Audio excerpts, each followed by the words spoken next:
अस्सलाम वालेकुम वरहमतुल्लाहि वबरकातुहू। Once again welcome back on my channel. कैसे हैं आप सब माय वाइटी फैमिली? उम्मीद है सब खैर खैरियत से होंगे, खुश व खुरम होंगे। अल्लाह ताला आपको ऐसे ही हंसता मुस्कुराता खुश व खुरम रखे। तो जी आज का व्लॉग थोड़ा सा लॉन्ग हो गया है, लेकिन ये मैं आज आपके लिए लेके आई हूँ काफ़ी टाइम के बाद लॉन्ग व्लॉग। उम्मीद है आप मेरी वीडियो को फुली देखेंगे, इससे आपको कुछ ना कुछ मिलेगा ज़रूर, इंस्पिरेशन कुछ सीखने को। तो यहाँ हमने जो है ना, मेरी ये रूटीन है इवनिंग से नाइट तक की। मैं शाम असर की नमाज़ के बाद से रात तक की रूटीन है जो मैंने रिकॉर्ड किया है। तो सर्दी इतनी हो रही है और सरमा की जो है ना शदीद किस्म की बारिश इस्लामाबाद में इस वक्त जारी है। सही बाहर ठंड हो रही है, तो मैंने ऐसा किया कि कमरे में ही छोटा सिलेंडर रख के उसके ऊपर सालन का मसाला बनाना शुरू किया। आज मेरा बिरयानी बनाने का प्लान था और बिरयानी के लिए मैंने जो सारी मटेरियल्स थे वो यहीं पे ले आई और यहीं पे मैंने कहा थोड़ी देर यहाँ चूल्हा जलेगा और कमरा भी गर्म हो जाएगा, साथ में बच्चे मेरे पास इधर ही खेलते रहेंगे और ये गर्म रहेंगे। क्योंकि अगर मैं किचन में हूँ तो ये फिर कमरे में टिकते ही नहीं है, बार बार बाहर जाना, बार बार बाहर जाना, खेलना। ये देखें अब चूल्हे के पास आराम से बैठे हुए। तो यहीं पर मैं बना रही थी बिरयानी का मसाला। बेसिक चीज़ें मैंने यहीं पे तैयार करी थी, प्याज वगैरह, अदरक लहसुन का पेस्ट, सारा कुछ फ्राई करके इसमें जब ये अच्छे से प्याज और अदरक लहसुन का पेस्ट होते हो गया तो इसमें मैंने टमाटर वगैरह ऐड किए और सारा मटेरियल मसाला वगैरह यहाँ पर बनाकर फिर मैं इस पतीले को उठाकर किचन में ले गई। जब मसाला तैयार हो चुका था तो फिर मैंने चिकन को अच्छे से वॉश करके फिर उसको मैंने कढ़ाई में ऑयल डाल के अच्छी से फ्राई किया।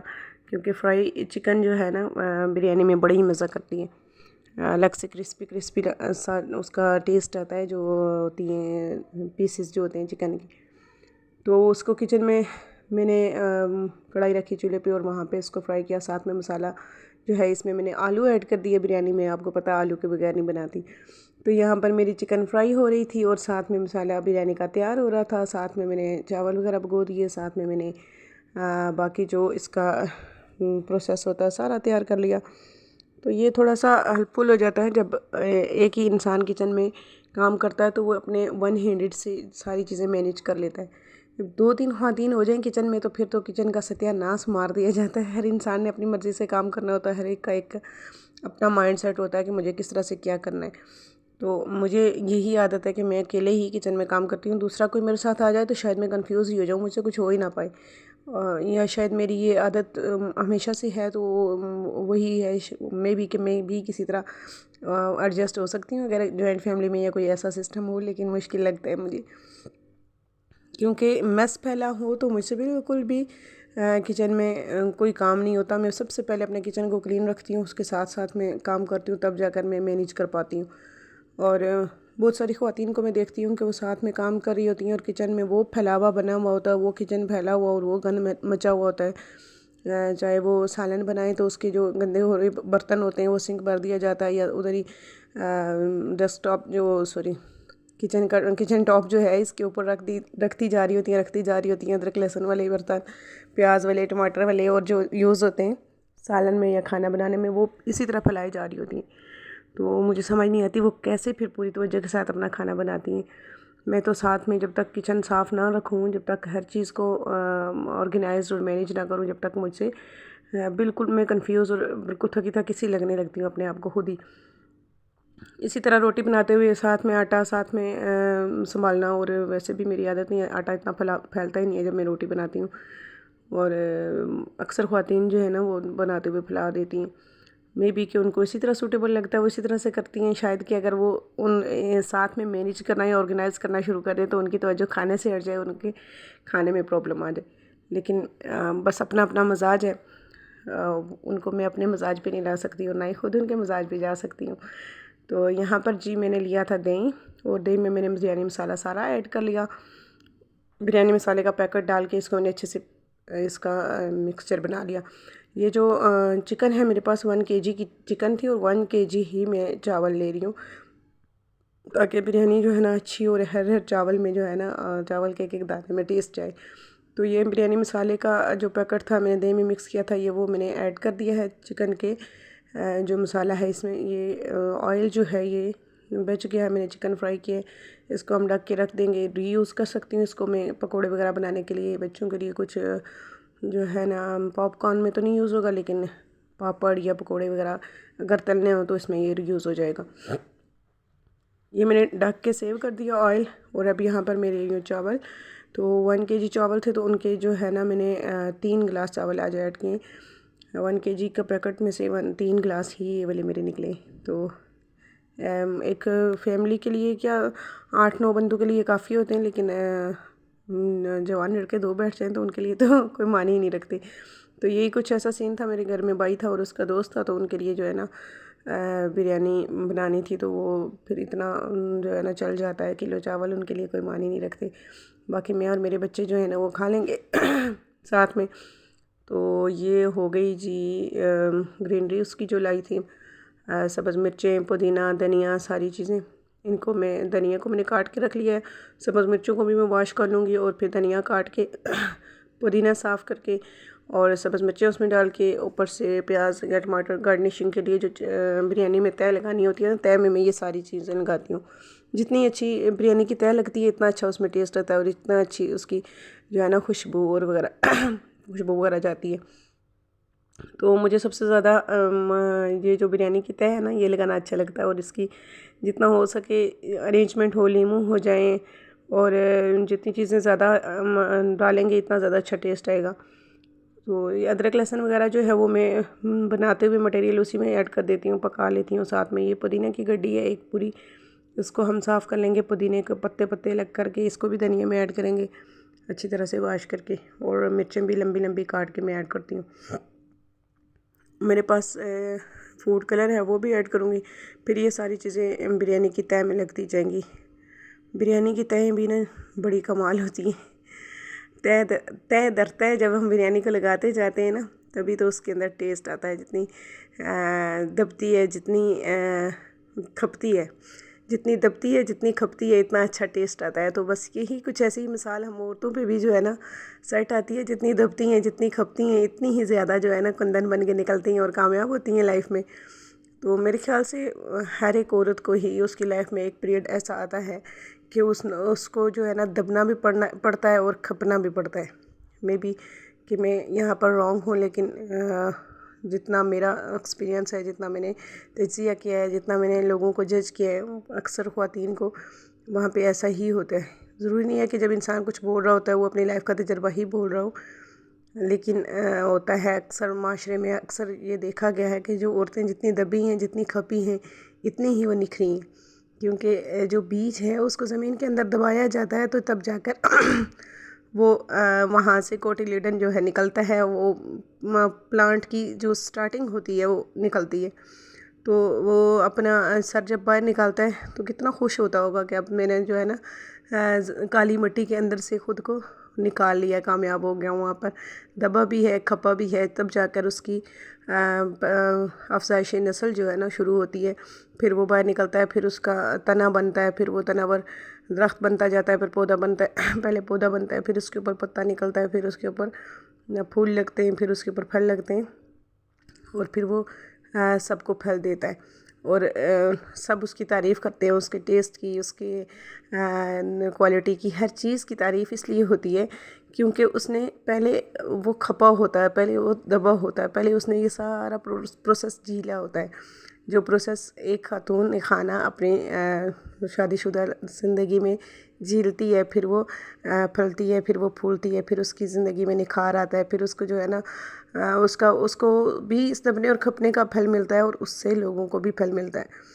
तो ये सारा फल हासिल करने के लिए एक ख़ातून को ज़रूर दबना भी पड़ता है और खपना भी पड़ता है। तो ये बिरयानी बनाते बनाते मुझे आज ये मिसाल याद आ गई कि जितना हम इसको दबाते हैं, ये जितनी सारी चीज़ें मैं ऐड करती जा रही हूँ तय में, एक तय चावलों की लगी, उसके ऊपर ग्रीनरी की तय लगी, उसके ऊपर चिकन के सालन की तय लगी, फिर ऊपर से चावलों की, फिर दोबारा से यही चीज़ें हमने रिपीट की और पतीला भर दिया। ये सारी चीज़ें जितनी दबेंगी, जितनी खपेंगी, इनमें इतना ही टेस्ट आएगा, इतनी ही इनकी खुशबू फैलेगी, इतना ही इनका जायका, इतनी ही इनकी क्वालिटी होगी, और इतनी ही इनकी तारीफ़ होगी। तो इस सारी चीज़ों के पीछे इनका यहाँ पर दबना खपना करना ये कुड़ना जो है ना, ये मैंने छोड़ ही दिया था।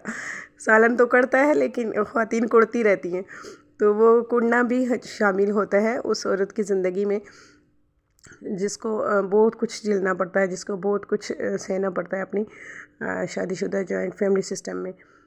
जब वो अपने माँ बाप के घर से उठ के ससुराल में जाती है, टोटली न्यू माहौल, न्यू लोग, न्यू सारी चीज़ें, हर घर का अलग से माहौल होता है, तो उसको खुद को अपने आप को वहाँ पर एडजस्ट करने में एक प्रोसेस होता है, एक लॉन्ग टाइम लगता है। बड़ी चीज़ें उसको कुर्बान करनी पड़ती हैं। एक नटखट सी जो लड़की अपने माँ बाप के घर लाडली बेटी थी, वो वहाँ जाकर एक ज़िम्मेदार बहू बन गई, और वहाँ पर जाकर उसके ऊपर जो है ना पूरी फैमिली की एक्सपेक्टेशंस हैं, सास की हैं, ससुर की हैं, देवर नंदे सारे जो हैं खामंद के अलग से हैं, तो उससे बहुत सारी एक्सपेक्टेशंस हैं। एक सास ने भी ये सारा कुछ झेला होता है, फिर वो कहती है मैं बहू लाऊंगी तो सुकून होगा। तब वो बहू लाती है तो फिर वो खुद से एक्सपेक्टेशंस रख लेती है कि ये जो मेरी बहू आ गई है, ये मेरे लिए एक जो है ना अब सुकून का सबब है। तो बाज़ दफ़ा ऐसा होता है कि उनकी बैड लक की बहू जो होती है वो चाह रही होती है कि मुझे जो है ना वहाँ से सुकून मिले। तो हर बहू को पहले ये सब झेल कर सास को, अपने ससुर को, अपने ससुराल को टाइम देना पड़ता है, अपनी खूबसूरत जवानी देनी पड़ती है, अपने अच्छे दिन देने पड़ते हैं। फिर जाकर जब वो सास की स्टेज पे पहुंचती है तो उसको ये सारी चीज़ें वापस जो है ना अल्लाह ताला की तरफ से मिल जाती हैं। जितना उसने सब्र किया होता है, जितना शुक्र किया होता है, जितनी वो दबी और खपी होती है, उस हिसाब से उसको फल मिल रहा होता है। और यकीन करें, मैंने अपनी अमली ज़िंदगी में, माहौल में, अपने माशरे में, अपने लोगों में ये चीज़ें देखी हैं कि जो औरत जितनी ज़्यादा खपी है, जितनी ज़्यादा दबी है, उसको इतना ही अच्छा रिज़ल्ट मिला है। उसकी जो बाद की लाइफ है वो इतनी अच्छी होती है। ज़रूर एक किस्म का लॉस होता है। हाँ, यहाँ पर मेरी टूटी से पानी ख़त्म हो गया ना जी, और बर्तन धोते धोते बिल्कुल ये जो है ना डल हो गई, तो मैंने जाकर मोटर चला दी। अब जो है यहाँ पर मैं मोटर चलाकर भूल ही गई, लगी रही अपना खाना बनाने में और फिर इसको सर्व करने में। तो पीछे जो सारा प्रोसेस था उसमें यानी कि 1 घंटा मेरी मोटर चलती रही और मेरे ज़हन से निकल गया। यही मेरे साथ प्रॉब्लम होता है, या तो मैं दूध रख के भूल जाती हूँ या फिर मैं मोटर चलाकर। तो साथ ही साथ यहाँ पर मैं किचन को साफ़ करती जा रही थी। ये बर्तन सारे जो है ना आपके सामने मैंने यहाँ से वॉश कर लिए। साथ ही मैंने किचन की सारी जो टॉप है ये सारा साफ़ कर लिया, शेल्फ़ के सारी टॉप्स क्लीन कर ली, और जो जितने बर्तन बिरयानी में यूज़ हुए थे सारे के सारे मैंने वॉश कर लिए, एक साइड पे रख दिए स्ट्रेनर में। वो जैसे ही ड्राई हो जाते हैं तो इनको मैं इसके स्टैंड में लगा दूँगी। और यहाँ मोहम्मद साहब की फ़ीडर, उनको बेवक्त भूख लगती है और उनको बेवक्त फ़ीडर देनी पड़ती है। तो बेवक्त की भूख को हम फिर ऐसे ही मिला सकते हैं। तो यहाँ पर मेरी तकरीबन बिरयानी दम पे थी, और जो है किचन साफ़ हो चुका था, बर्तन खाने के बिल्कुल तैयार थे। अब मैंने सिर्फ रायता बनाना था और ट्रे में चीज़ें अरेंज करके अपने भाई को देनी थी। उसमें ने बैठक पे ले जानी थी अपने फ्रेंड्स के साथ। वो ने जो है ना आज डिनर कर रहा है, तो इसको छोटी सी दावत भी कह सकते हैं आप। छोटी सी दावत अरेंज हो गई है। तो यहाँ पर मैंने डेस्कटॉप सारा साफ़ कर लिया था, और फिर ये देखें बिरयानी का दम ऑलमोस्ट थोड़ा थोड़ा सा आना शुरू हो गया। ये हैवी सी लंगड़ी मैंने उसके ऊपर रखी हुई है, तो ये बस अब मैं इसको हटा दूँगी और चूल्हे को थोड़ी देर के बाद बंद कर दूँगी। तो ये जो है ना दम अच्छे से हो जाएगा। और चावलों की को जब मैं खोलूँगी तो आपको दिखाऊँगी। सारा किचन मैंने साफ़ सुथरा कर दिया, साथ साथ ही मैंने बिरयानी बनाते हुए सारा किचन साफ़ है, आपको नज़र आ रहा होगा। तो इसके बाद मैंने यहाँ पर बनाना है रायता, और कोल्ड ड्रिंक वगैरह सारा कुछ अरेंज करके ट्रे में रख के उसको दे दूँगी, और वो ले जाएगा और उनका डिनर जो हो जाएगा। सिंक भी मैंने लगे हाथों चमका के रख दिया था खाना खाने से पहले। खाने के बाद फिर से बर्तन होंगे, फिर से ये गंदा होगा, फिर से इसको वॉश कर लूँगी। लेकिन मैं जब तक इसको साफ़ ना करूँ, जब तक मैं सुकून से बैठ के खाना भी नहीं खा सकती। इवन कि जब मैं नाश्ता बनाती हूँ और मेरी चाय उधर ही ठंडी हो जाती है, मैं सिंक साफ़ करके सारा किचन साफ़ करके जाकर बैठ के सुकून से खाती हूँ। अगर मैं ऐसा ना करूँ तो शायद मुझे ना तो मेरी भूख रहेगी, ना मुझसे खाना खाया जाएगा। हो सकता है कि ये मेरी अच्छी आदत ना हो, साइकोलॉजिकली मेरा प्रॉब्लम हो। और होता है बाज़ लोगों को, कहते हैं कि ये एक बीमारी होती है कि बाज़ लोग जो है ना हर चीज़ ऑर्गेनाइज़ करते रहते हैं, हर चीज़ को अपनी जगह पर रखना हो अपना फ़र्ज़ समझते हैं। और वो ज़हनी तौर पर कोफ्त में रहते हैं, उलझन में रहते हैं। और मेरा ऐसा ही होता है, मैं अगर ये सारी चीज़ें ऑर्गेनाइज ना हूँ तो मैं हाइपर सी हो जाती हूँ, गुस्से में आ जाती हूँ। और चिड़चिड़ापन जो है ना मेरी मतलब बात से लहजे से पता चल जाता है कि कोई प्रॉब्लम है। तो मे बी कि ये बहुत बुरी आदत है, और मे बी कि बाज़ लोगों को ये पसंद भी होती है। अगर साइकोलॉजिस्ट के पास जाऊँ तो शायद वो मुझे साइको ही कह दे। तो हो सकता है आपको मेरी आदत पसंद ना हो, किसी को ना पसंद हो, लेकिन मुझे पसंद है, मैं इसके बगैर नहीं रह सकती। साथ ही साथ हर चीज़ को ऑर्गेनाइज़ करना और मैनेज करना मेरी बीमारी है। बीमारी है तो बीमारी ही कह लें। यहाँ पर मैंने दही फेंट कर उसमें ज़ीरा डाल लिया था और बस सारी चीज़ें ऑर्गेनाइज़ करके भाई को दे दी थी। तो यहाँ मैंने आपके साथ आज जो है ना अपनी शेयर की रूटीन असर से इशा तक की, यानी कि खाना बनाने की जो सारा प्रोसेस था शाम से रात तक। ये फ्रूट चाट्स भी ले आया था वो बाहर से बना हुआ, डब्बे आपके सामने रखे हुए नज़र आ रहे होंगे। ये फिर मैंने बनाकर रायता इनमें डाल दिया, छोटे छोटे ये शीशे के बाउल थे उनमें। तो ये सेवर फूड वालों का मेरे बच्चों को बहुत पसंद है, तो सेम उसी तरह फिर मैंने बनाया है। तो ये बहुत अच्छा लगता है चावलों के साथ या पुलाव बिरयानी के साथ, बहुत मज़े का होता है ये। तो उम्मीद है आपको मेरी आज की वीडियो पसंद आई होगी।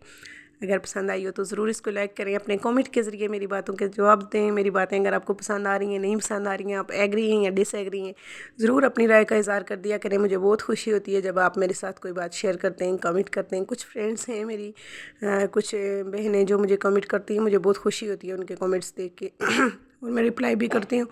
तो प्लीज़ क्या करें, ये आपका प्यार और मोहब्बत होता है जो हम यूट्यूबर्स को आगे लेके जाता है। तो इंशाल्लाह अभी तो शुरुआत है आप मेरी तरक्की में, इंशाल्लाह आप मेरे साथ साथ रहेंगे तो ही मुझे कामयाबी मिलेगी।